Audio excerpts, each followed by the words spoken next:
ये तीनों present, past और फ्यूचर के यहाँ पर एग्जाम्पल हैं। डू डस प्रेजेंट में, डिड पास्ट में और विल फ्यूचर में। इसके बाद आप अगला जो शब्द यूज करते हैं वो होता है सब्जेक्ट। उसके बाद आप यूज करते हैं वर्ब का फर्स्ट फॉर्म, और फिर भी वाक्य में कुछ और है तो उसे आप बोलते हैं ऑब्जेक्ट। और इस तरह से आपका क्वेश्चन बन जाता है। टाइम के बारे में आप जानते ही हैं, प्रेजेंट किसे कहते हैं, पास्ट किसे कहते हैं, फ्यूचर किसे कहते हैं। आई होप कि आप जानते हो। तो अगर हेल्पिंग वर्ब को हटा दें तो तीनों ही टाइमिंग जो है एक जैसी होती है।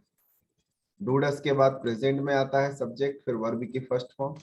डिड के बाद पास्ट में आता है सब्जेक्ट और उसके बाद वर्ब की फर्स्ट फॉर्म। और विल के बाद फ्यूचर में सब्जेक्ट और उसके बाद वर्ब की फर्स्ट फॉर्म। हिंदी आप समझते ही हैं, फिर भी मैं उदाहरण ले रहा हूं यहाँ पर।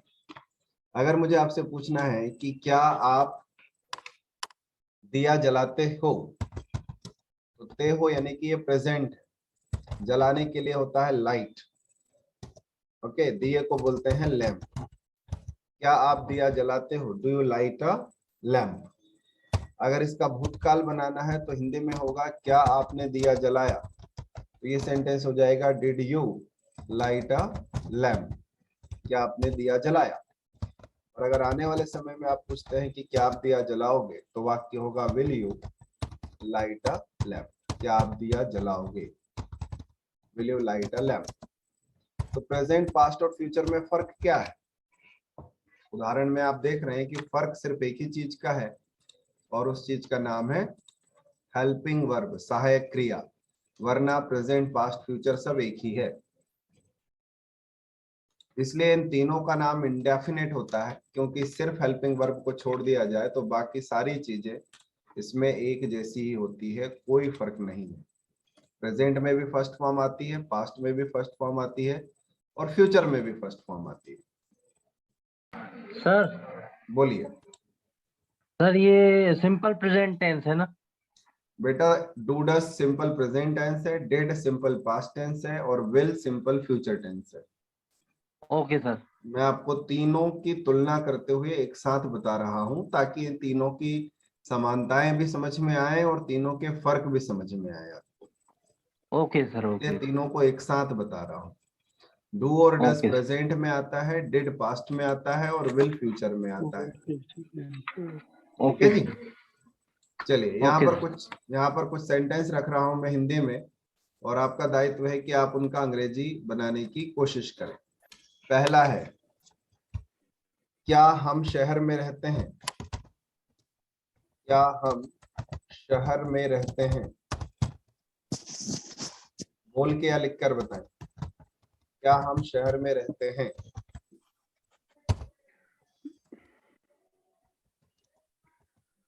Do we live in a city. जी, सही बनाया आपने। अगला वाक्य है, क्या आपने सच्चाई छिपाई। क्या आपने सच्चाई छिपाई। सर सच्चाई छुपाने को क्या बोलेंगे। Sir, did you hide the truth? Did सही you है, hide the truth? सही है, सही है। Did you hide the truth. सच्चाई को ट्रुथ बोलते हैं, छिपाने को हाइड बोलेंगे। ठीक है। अगला वाक्य है, क्या बच्चे पेड़ पर चढ़ जाएंगे। क्या बच्चे पेड़ पर चढ़ जाएंगे। Will children climb on the tree. Will children climb up on the tree. बिल्कुल सही बना रहे हैं आप सभी लोग। तो देख रहे हैं आप कि तीनों के हिंदी की शुरुआत में लिखा है क्या। ठीक है। तो प्रेजेंट का क्या डू से बन रहा है, पास्ट का क्या डिड से बन रहा है और फ्यूचर का क्या विल से बन रहा है। इस सिचुएशन में क्या के लिए आपको व्हाट शब्द लगाने की जरूरत भी नहीं है। व्हाट किस केस में आएगा वो भी हम आगे पढ़ेंगे, लेकिन ये जितने लोग पार्टिसिपेट कर रहे हैं उनमें मुझे साफ दिख रहा है कि सारे कॉन्सेप्ट्स आपको क्लियर हो रहे हैं। अब मैं अगले लेवल की तरफ बढ़ता हूं जिसका नाम है परफेक्ट टेंस। जब काम पूरा हो जाता है तो हिंदी में नाम देते हैं परफेक्ट टेंस। इंग्लिश में नाम देते हैं परफेक्ट टेंस, हिंदी में आप इसको पूर्ण काल बोलते हैं। वर्तमान का पूर्ण, भविष्य का पूर्ण और भूतकाल का भी पूर्ण। ठीक है, जो परफेक्ट टेंस होते हैं उसमें काम के पूरे होने की जानकारी होती है। आज हम बात कर रहे हैं प्रश्न पूछने के नजरिए से। तो जब आप प्रेजेंट टेंस का वाक्य बनाते हैं तो आपको जरूरत पड़ेगी हैव या हैज शब्द की। हैव या हैज। जब आप पास्ट टेंस का वाक्य बनाएंगे तो आपको जरूरत पड़ेगी हैड की, हैड की। और जब फ्यूचर का वाक्य बनाएंगे तो आपको जरूरत पड़ेगी विल हैव की, विल हैव। तो ये है तीनों टेंस, प्रेजेंट, पास्ट और फ्यूचर। इन सब में अगर आप ये टेंस लिख देंगे, इसके बाद आएगा सब्जेक्ट और उसके बाद आएगा वर्ब का थर्ड फॉर्म। कल किसी ने पूछा था कि ये थर्ड फॉर्म क्या होता है, ठीक है, बताता हूं। और उसके बाद वाक्य में जो बची हुई चीज होगी ऑब्जेक्ट, वो यहाँ पर लिखेंगे। तो प्रश्न बनाने का ये सिंपल सा तरीका है और फ्यूचर में थोड़ा सा इसमें एक सीखने वाली चीज भी होगी, लेकिन ठीक है, अभी उस पर चर्चा करेंगे। अभी हम यहाँ पर समझने की कोशिश कर रहे हैं कि ये प्रेजेंट, पास्ट, फ्यूचर तीनों के परफेक्ट टेंस में समानता क्या है और फर्क क्या है। देखिए, सबसे पहले समानता देखिए। समानता यह है कि तीनों ही टेंस में काम के पूरे होने की बात होती है। ठीक है, प्रेजेंट में काम पूरा हो जाएगा तो पूछा जाएगा हैव और हैज से, पास्ट में काम पूरा हो जाएगा तो पूछा जाएगा हैड से, और फ्यूचर में काम पूरा हो जाए तो पूछा जाएगा विल हैव से। बाकी तीनों में उसके बाद सब्जेक्ट आएगा और फिर आएगा वर्ब का थर्ड फॉर्म। वर्ब के थर्ड फॉर्म को आप पास्ट पार्टिसिपल फॉर्म भी बोलते हैं वर्ब की। ठीक है, किताबी नाम है उसका पास्ट पार्टिसिपल फॉर्म। जरा उदाहरण से देखेंगे और समझेंगे इस बात को। एग्जाम्पल से चीजें समझ में आती हैं, बिना एग्जाम्पल के बातें आधी अधूरी लगती हैं।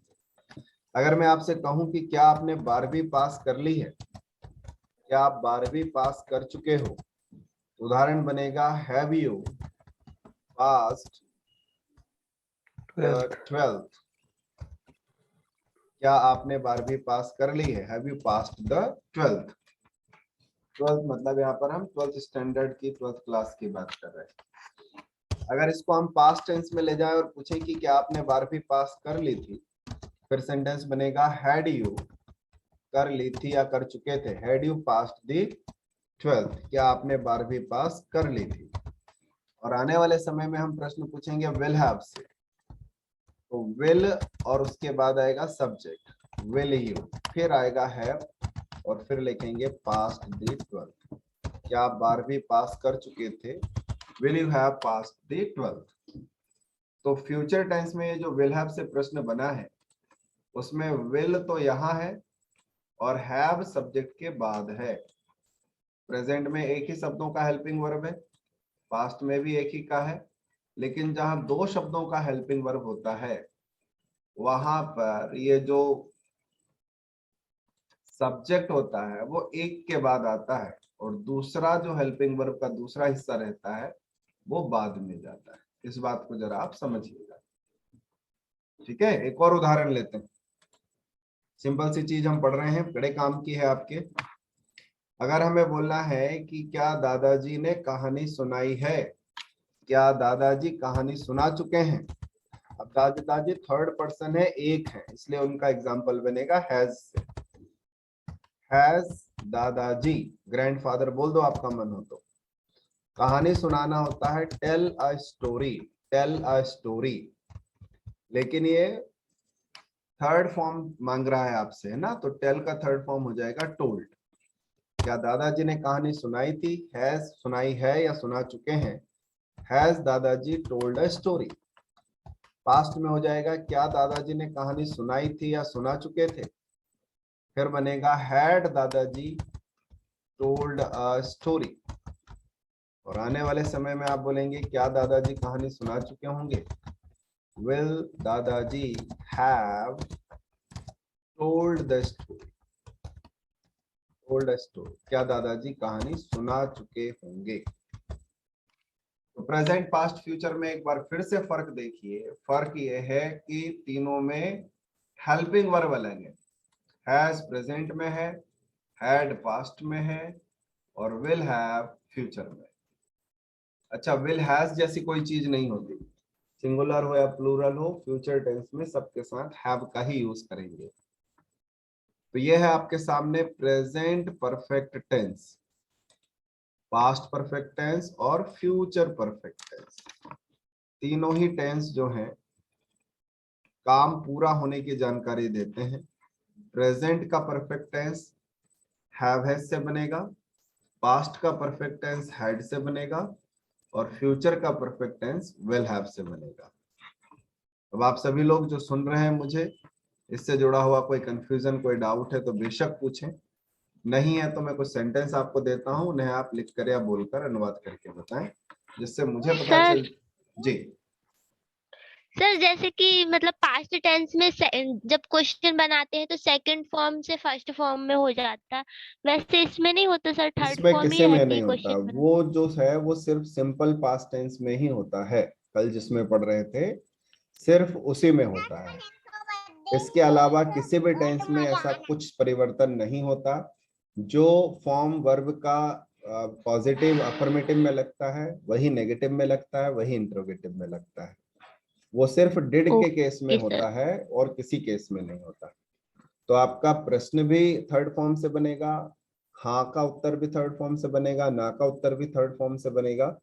सब कुछ थर्ड फॉर्म ही आएगा परफेक्ट टेंस में। यहाँ तक कि प्रेजेंट में भी थर्ड फॉर्म, पास्ट में भी थर्ड फॉर्म और फ्यूचर में भी थर्ड फॉर्म। जी किसी और की कोई डाउट है तो रखें अपने सामने, बोल सकते हैं आप। बोलना अच्छी बात होती है ना। ये ना सोचा करें कि मेरी डाउट ऐसा तो नहीं कि कोई स्टूपिड डाउट है। सीखते समय स्टूपिड ही बने रहने में समझदारी है, समझदार बनने की जरूरत है भी नहीं। ये ना सोचें कि बाकी लोग क्या सोचेंगे कि अगर मैंने सवाल पूछा। सर, हाँ सर ये आपने हेड के बाद जो सब्जेक्ट प्लस वर्ब का थर्ड फॉर्म प्लस ऑब्जेक्ट लिखा है, वो ऊपर वाले में भी यही रूल चलेगा? हाँ बेटा, उसमें भी यही रूल चलेगा। ओके। चलिए, उदाहरण आपके सामने रख रहा हूं। क्या चोर भाग चुका था? क्या चोर भाग गया था या भाग चुका था? चुका था पास्ट का लिख दिया है ये मैंने। क्या चोर भाग चुका था? चोर को थीफ बोलते हैं, भागने को रन अवे बोलते हैं, रन अवे। लिखकर या बोलकर इसका इंग्लिश बताएं। क्या चोर भाग चुका था? Head thief run away. Good, had thief run away. ठीक है, किसी ने लिखकर बताया है हैज थीफ रन अवे। ठीक है, अगला वाक्य है क्या किसान ने फसल बो दी है या क्या किसान फसल बो चुका है? क्या किसान फसल बो चुका है? Head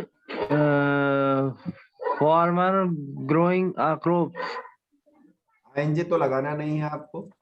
has farmer grown a crop. ठीक है, हैज फार्मर ग्रोन क्रॉप्स आप बोल रहे हैं। बोने का इंग्लिश जो होता है वो SOW, सो होता है। सो का मतलब होता है बोना, फसल का बोना। फसल नहीं बोई जाती है, बीज बोया जाता है, तो उसके लिए SOW, सो बोला जाता है। ठीक है, और थर्ड फॉर्म जो होगा उसका ED लगाकर बन जाएगा। और आप जो शब्द यूज कर रहे हैं ग्रो, ग्रो का मतलब होता है उगाना, इसलिए आपका वाक्य गलत नहीं है, बस आप एक अलग वर्ब यूज कर रहे हैं। ठीक है, खेती से जुड़े से शब्द अगर हम बोले तो उसमें एक कल्टीवेट शब्द का यूज किया जाता है। कल्टीवेट हिंदी में हल चलाना बोलते हैं जिसे, उसे इंग्लिश में बोलते हैं कल्टीवेट। और अगर आप गांव से या खेती किसानी से जुड़े हैं तो कल्टीवेटर शब्द जरूर सुना होगा आपने, हल चलाना।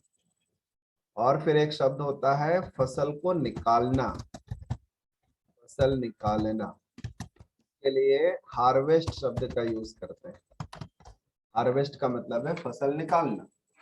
अब कल्टीवेटर कल्टीवेट करेगा, हल चलाएगा, और हार्वेस्टर जो है फसल निकालने का काम करेगा।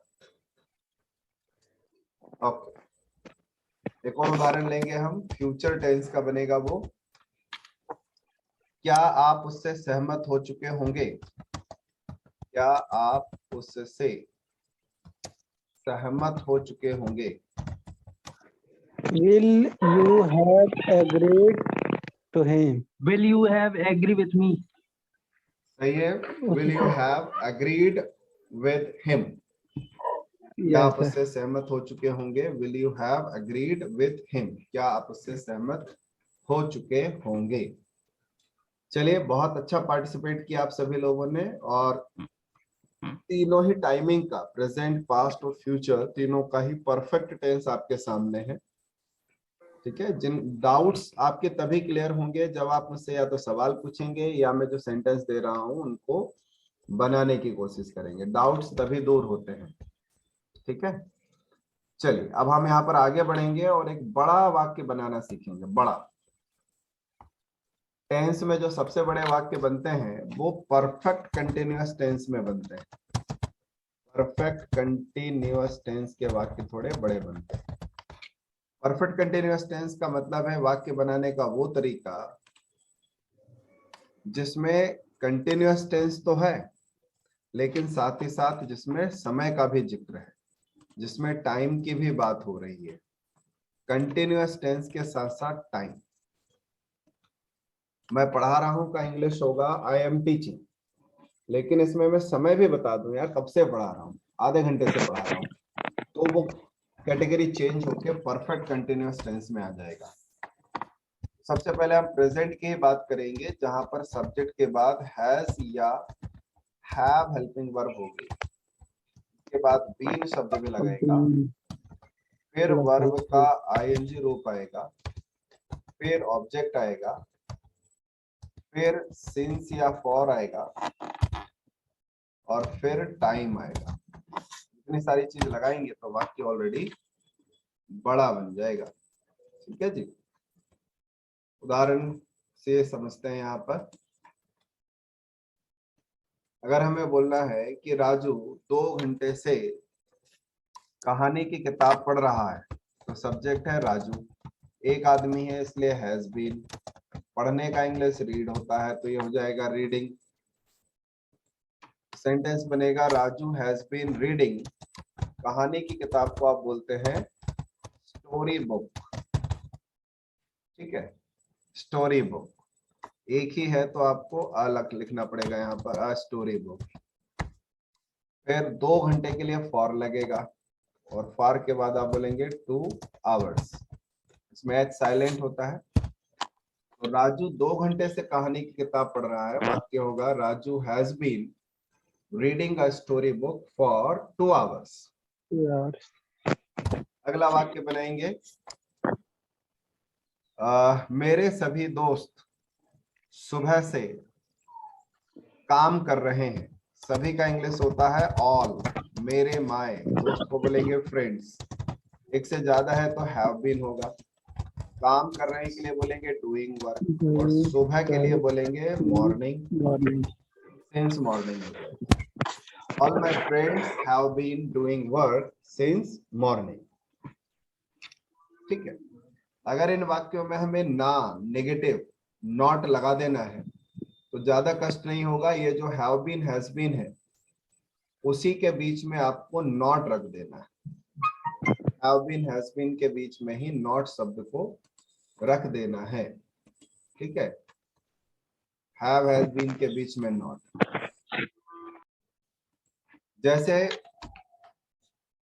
सरकार 2 साल से एलपीजी पर सब्सिडी नहीं दे रही है, सरकार को बोलेंगे गवर्नमेंट। ठीक है, हम किसी पर्टिकुलर सरकार की बात कर रहे हैं तो द लगा देते हैं उसके आगे, द गवर्नमेंट।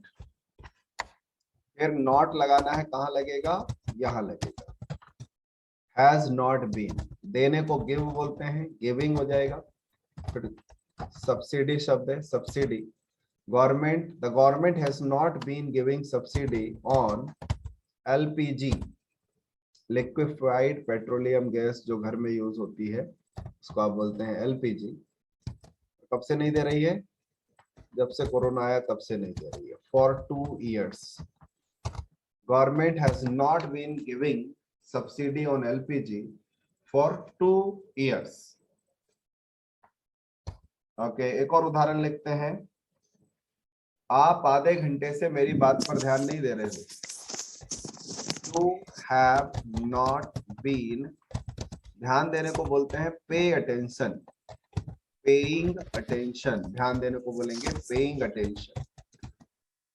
मेरी बात के लिए सिर्फ बोलेंगे on me, या on my words, on my statement, on my language, और half an hour, आधे घंटे के लिए शब्द होगा half an hour।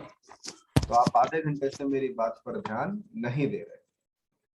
तो हम बात कर रहे हैं कि इसमें नॉट की जगह कहाँ है भाई। आप बोलेंगे ये देखो नॉट आ रहा है हैज बीन या हैव बीन के बीच में। हैव हैज कहाँ लगता है ये तो आप जानते ही हैं, नहीं जानते हैं तो मैं बता दूंगा आपको। फिलहाल उस पर हमारा अटेंशन नहीं है। हमारा अटेंशन है कि इस बड़े वाक्य में ध्यान देने वाली बात क्या है। ध्यान देने वाली बात इसमें दो है। एक तो दो शब्दों का हेल्पिंग वर्ब है, हैव बीन, हैज बीन, और दूसरी जरूरी चीज है इसमें ये सिंस और फॉर का यूज। कई स्टूडेंट को ये काफी जरूरी बात लगती है कि हमें पता चल जाए कि ये सिंस कहाँ आता है और फॉर कहाँ आता है। हालांकि ज्यादा मायने रखता नहीं है ये बात, लेकिन ठीक है, जिसे लगता है कि मुझे पता होना चाहिए तो पता होना चाहिए। तो यहाँ पर जो उदाहरण हमने लिए हैं उनमें 3 उदाहरणों में फॉर है और एक में सिंस है, उसको भी मैं बताता हूँ आपको। लेकिन मैंने कहा था कि बड़े वाक्य बनाना हम सीखेंगे और ये बड़ा वाक्य हम बना रहे हैं। बड़े वाक्य में जब हमें प्रश्न बनाना होगा, यहाँ पर हम प्रश्न को भी देख ले एक बार, फिर आगे की बात करेंगे। प्रश्न जो होगा वो हैव और हैज शब्द से बनेगा। एक वचन होगा तो हैज और बहुवचन होगा तो हैव। नो डाउट, इसमें तो कोई शंका है ही नहीं आपको कि हैव कहाँ आता है, हैज कहाँ आता है। होगी तो फिर पूछेंगे, आपको पूछना पड़ेगा। मैंने पहले ही कहा कि आप पूछेंगे तो अच्छा लगेगा, मुझे बताने में मजा भी आएगा। उसके बाद सब्जेक्ट, और उसके बाद बीन, और उसके बाद वर्ब का आईएनजी रूप, और उसके बाद ऑब्जेक्ट अगर है तो। ऑब्जेक्ट कंपलसरी पार्ट नहीं होता वाक्य में।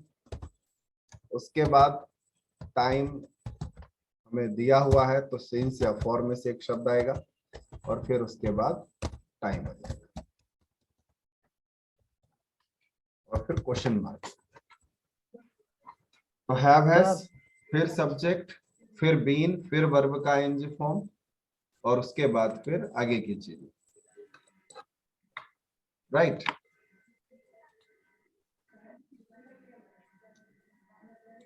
सर बोलिए।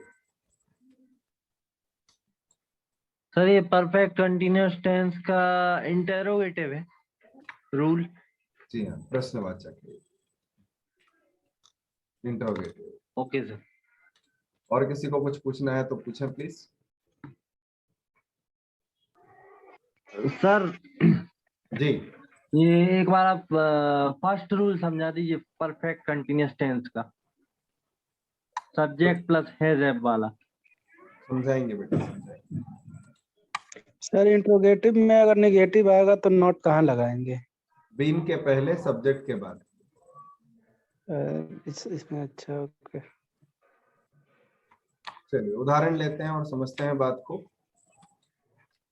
यहाँ पर हम प्रश्न पूछेंगे पहला, क्या मजदूर 1 महीने से काम कर रहे हैं?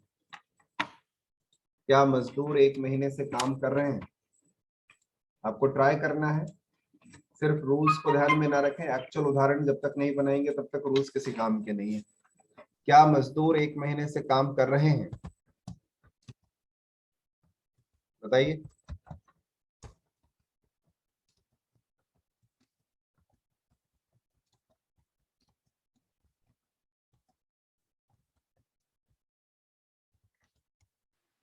दूसरा वाक्य बनाइए। Sir ji, has labour been doing work for 1 month.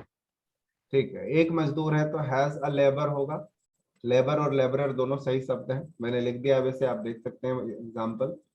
तो have labourers been working for 1 month. क्या मजदूर 1 महीने से काम कर रहे हैं? क्या आपके माँ बाप बचपन से आपका ख्याल रख रहे हैं? क्या आपके माँ बाप बचपन से आपका ख्याल रख रहे हैं? ख्याल रखना होता है टेकिंग केयर।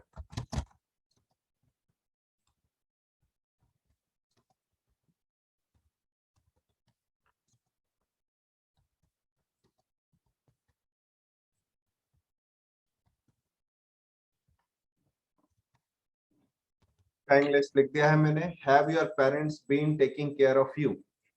ख्याल रखने के लिए हम बोलेंगे टेक केयर। तो have your parents been taking care of you since your childhood? क्या आपके माँ बाप बचपन से आपका ख्याल रख रहे हैं? अगला उदाहरण मैं नहीं बनाऊंगा, आप ही को बोलना पड़ेगा।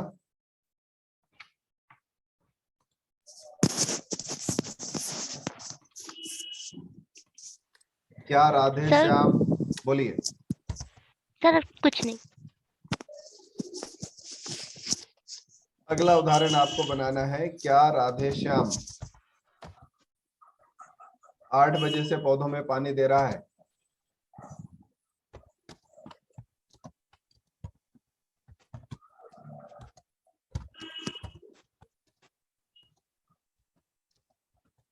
क्या राधे श्याम 8 बजे से पौधों में पानी दे रहा है?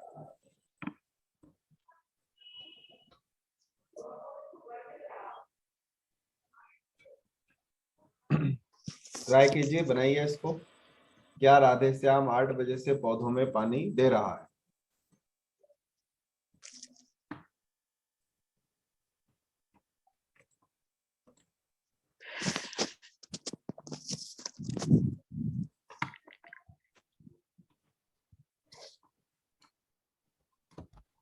सर बोलिए।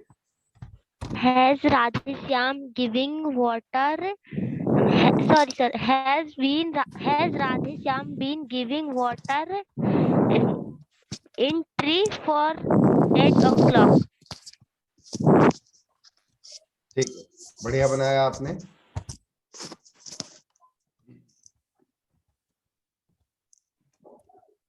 वाक्य है has Radheshyam been giving water in plants since 8 o'clock। सही है ये। बाकी लोगों से भी चाहूंगा कि आप सिर्फ वीडियो देखकर अपने इंग्लिश नहीं सुधार सकते।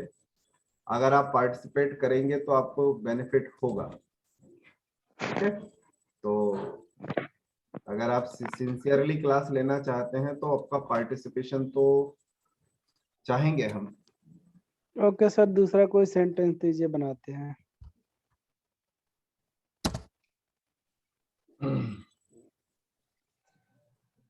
क्या पड़ोसी कई सालों से आपको परेशान कर रहा है? क्या पड़ोसी कई सालों से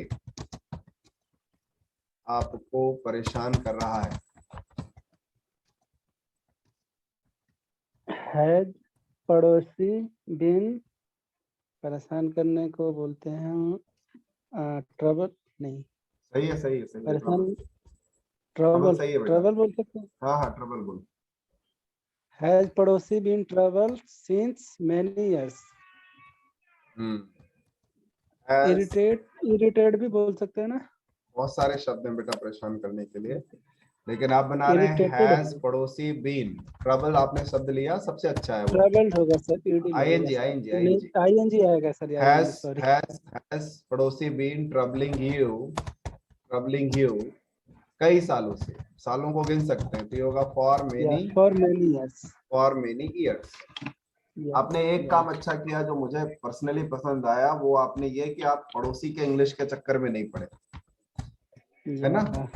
देखिए, जिस चीज का इंग्लिश नहीं पता उसको, जब तक इंग्लिश नहीं पता तब तक हिंदी बोलने में कोई झिझक नहीं करना चाहिए। आपको बिंदास बोलना चाहिए, ठीक है। पता था बट याद नहीं आ पाया एक्चुअली इस टाइम, तो मैं अरे नहीं, मैं व्यंग्य में नहीं बोल रहा हूँ, सीरियसली बोल रहा हूँ कि आप जब हिंदी बोलते हो तो हिंदी में क्या अंग्रेजी शब्दों का इस्तेमाल करते हो या नहीं करते हो? आप, मैं स्कूल जा रहा हूँ, मैं कॉलेज जा रहा हूँ, मैं मार्केट जा रहा हूँ, यही बोलते हैं ना।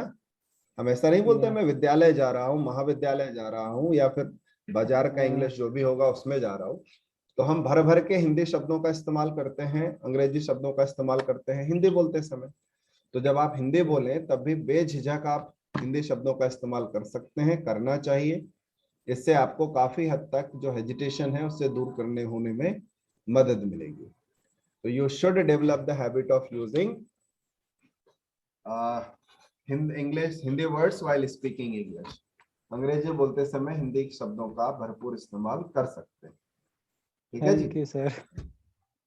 एक बार मैं रिवाइज कराऊं क्या पढ़ाया मैंने आज की क्लास में।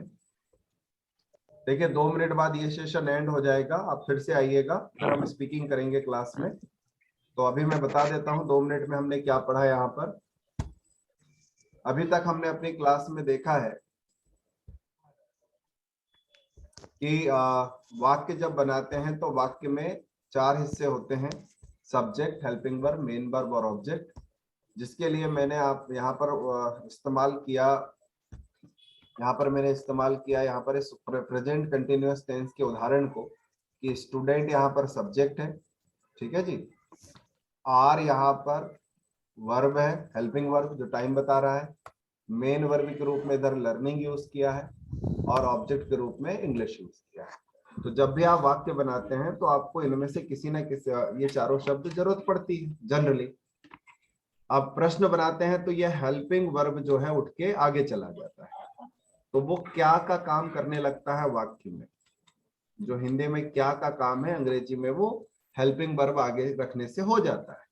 तो ये डू डज यहाँ पर प्रेजेंट टेंस बता रहे हैं और क्या का काम भी कर रहे हैं। डिड यहाँ पर पास्ट बता रहे हैं और क्या का काम भी कर रहे हैं। विल यहाँ पर फ्यूचर बता रहा है और क्या का काम भी कर रहा है। तो इस पर्टिकुलर सिचुएशन में आपको व्हाट शब्द लगाने की जरूरत नहीं। ये डू डज डिड और विल अपने आप में ही क्या का काम करेंगे। तो do does present, did past, will future, और उसके बाद तीनों में समानता होगी कि तीनों के बाद सब्जेक्ट आता है, उसके बाद वर्ब की फर्स्ट फॉर्म आती है। अब ये नहीं देखते कि इसमें एस लगाना है नहीं लगाना है, सेकंड फॉर्म लगाना है नहीं लगाना है, ये सब नहीं देखना है। और उस तरह के उदाहरण ले लिए हमने यहाँ पर। पास्ट टेंस हमने उसके बाद परफेक्ट टेंस के उदाहरण लिए, उसमें देखा कि प्रेजेंट में हैव हैज आता है, पास्ट में हैड आता है, फ्यूचर में विल हैव आता है। ठीक है, ये सेशन यहाँ खत्म हो रहा है, लौट के आइएगा फिर स्पीकिंग करते हैं क्लास में। जी बोलिए सर। वो परफेक्ट कंटिन्यूअस टेंस का थर्ड फॉर्म बता दीजिए आप। थर्ड फॉर्म नहीं आता बेटा, परफेक्ट कंटिन्यूअस टेंस में आईएनजी फॉर्म आता है।